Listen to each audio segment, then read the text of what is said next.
'Twas a famous Prince Regent in London that was noted for all he had done.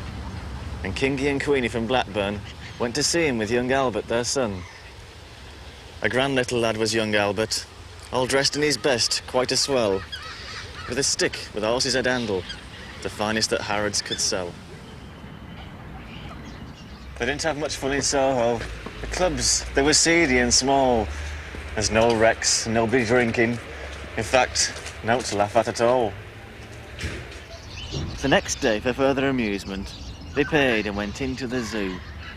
Well, there's polar bears, lions, peccaries, aye, and vodka and tonics too. There was one little peccary called Gregory.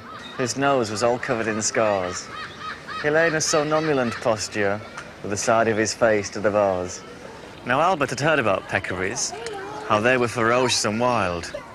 Well, to see Gregory lying so peaceful, it didn't seem right to the child. So Albert, the brave little fella, not showing a morsel of fear, took a stick with his horse's head handle and pushed it in Gregory's ear.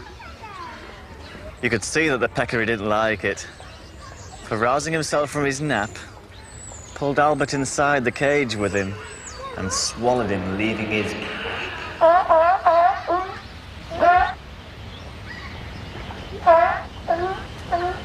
Now Kingy, who'd seen the occurrence and not knowing what to do next, said, "Queenie, yon peccary's at our Albert." And Queenie said, "I am vexed." Then Kingy and Queenie from Blackburn, quite rightly when all's said and done, complained to the animal keeper that the peccary had eaten their son. The keeper was quite nice about it. He said, "What a nasty mishap.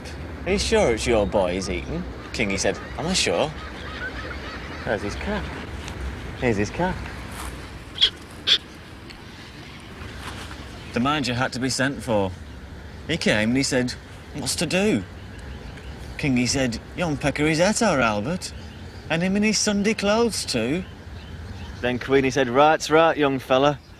I think it's a shame and a sin for the peccary to go and eat Albert, and after we've paid to come in." The manager wanted no trouble. He took out his purse right away, saying, "How much to settle the matter?" Kingy said, "How much do you usually pay?" At this, Queenie got a bit awkward when she thought where her Albert had gone. She said, No, someone's got to be summoned." So that was decided upon. Then off they went to the police station, in front of the magistrate's chap. They told him what happened to Albert, and they proved it by showing his cap. The magistrate gave his opinion that no one was really to blame, and he said that he hoped King and Queenie would have further sons to their name. At that, mother got proper blazing. "And thank you, sir, kindly," said she. "What, waste all our lives raising children to feed another peccary?" Not me.